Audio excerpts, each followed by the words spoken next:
Good morning students. इस presentation में आपका स्वागत है। आज हम भारतीय संविदा अधिनियम 1872 की धारा 1 से 10 तक का अध्ययन करेंगे। ये धाराएं बताती हैं कि एक वैध संविदा यानी कॉन्ट्रैक्ट किस प्रकार अस्तित्व में आती है।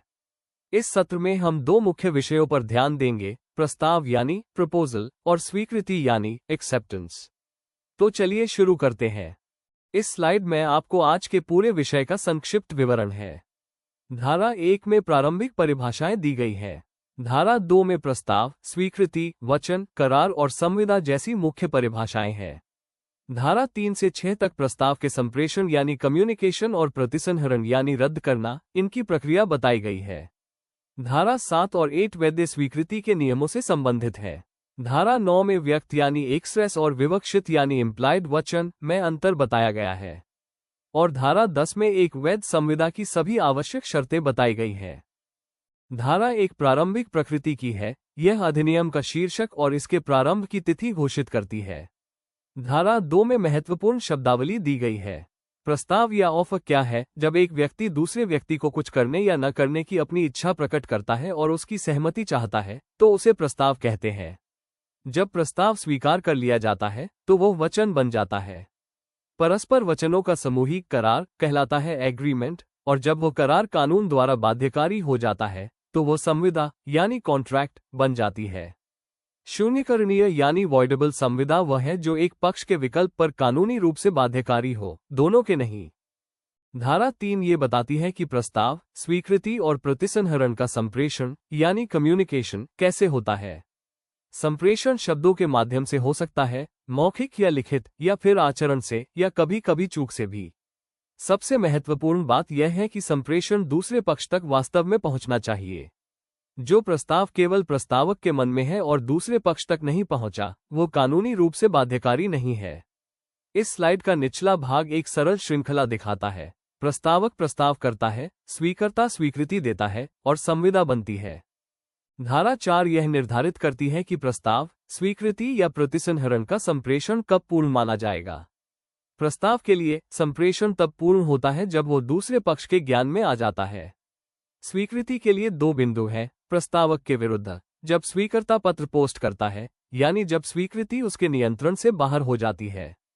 स्वीकर्ता के विरुद्ध, जब वो प्रस्तावक के ज्ञान में आती है। इसका अर्थ यह है कि स्वीकर्ता पत्र पोस्ट करते ही बाध्य हो जाता है, लेकिन प्रस्तावक तब तक बाध्य नहीं होता जब तक पत्र उसे प्राप्त न हो। यही नियम प्रतिसंहरण पर भी लागू होता है। धारा 5 ये बताती है कि कोई पक्ष अपना प्रस्ताव या स्वीकृति कब वापस ले सकता है। इसे प्रतिसंहरण यानी रेवोकेशन कहते हैं। प्रस्ताव का प्रतिसंहरण, प्रस्तावक स्वीकृति के पत्र के डाकघर में पहुंचने से पहले तक अपना प्रस्ताव वापस ले सकता है। एक बार पत्र पोस्ट हो जाने के बाद प्रस्तावक का अधिकार समाप्त हो जाता है।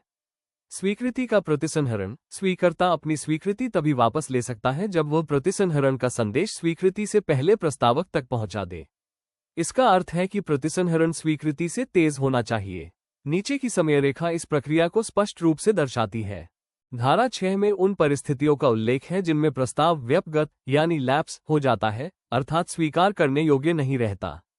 पहला, जब प्रस्तावक प्रतिसंहरण की सूचना दे दे। दूसरा, जब स्वीकृति के लिए निर्धारित या उचित समय बीत जाए। तीसरा, जब स्वीकर्ता प्रस्तावक द्वारा लगाई गई पूर्व शर्त पूरी करने में विफल रहे। चौथा, जब प्रस्तावक की मृत्यु हो जाए या वह विकृत चित्त हो जाए और स्वीकर्ता को ये ज्ञात हो। पांचवा, जब स्वीकर्ता एक प्रति प्रस्ताव करे, इससे मूल प्रस्ताव समाप्त हो जाता है। छठा, जब स्वीकर्ता प्रस्ताव को सीधे अस्वीकार कर दे। ये 6 कारण धारा 6 में स्पष्ट रूप से उल्लिखित है। धारा 7 और 8 स्वीकृति के नियमों से संबंधित है।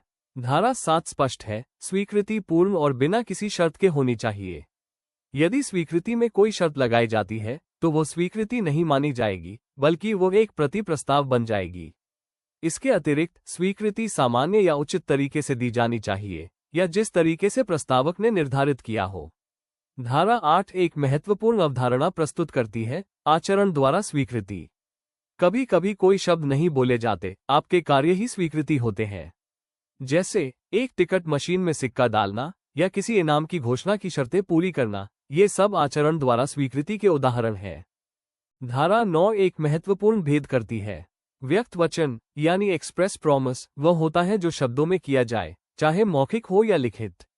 इसमें पक्ष स्पष्ट रूप से अपनी शर्तें बताते हैं।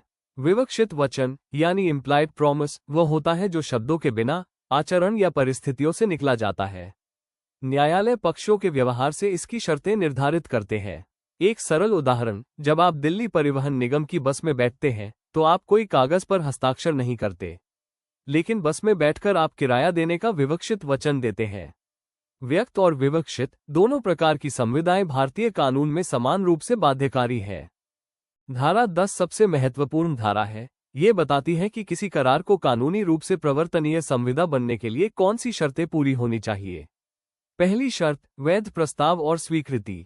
दूसरी शर्त, स्वतंत्र सम्मति यानी फ्री कॉन्सेंट, जो बल प्रयोग, अनुचित प्रभाव, कपट, मिथ्यावर्णन या भूल से प्रभावित न हो।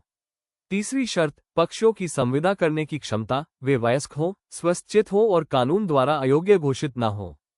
चौथी शर्त, विधिपूर्ण प्रतिफल यानी लॉफुल कंसिडरेशन, जो विनिमय किया जाए वो वैध होना चाहिए। पांचवी शर्त, विधिपूर्ण उद्देश्य, संविदा का प्रयोजन कानूनी होना चाहिए। छठी शर्त, करार स्पष्ट रूप से शून्य घोषित न हो। ये सभी 6 शर्तें एक साथ पूरी होनी चाहिए। ये सारांश स्लाइड सब कुछ एक साथ प्रस्तुत करती है। संविदा की प्रक्रिया प्रस्ताव से शुरू होती है। एक पक्ष अपनी इच्छा प्रकट करता है, फिर उस प्रस्ताव का संप्रेषण दूसरे पक्ष तक होता है, धारा 3 और 4 के अनुसार। दूसरा पक्ष पूर्ण और बिना शर्त स्वीकृति देता है, धारा 7 और 8 के अनुसार।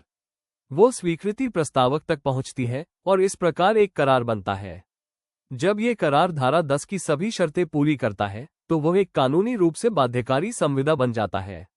नीचे दी गई चेकलिस्ट में 6 आवश्यक शर्तें हैं जो एक साथ पूरी होनी चाहिए।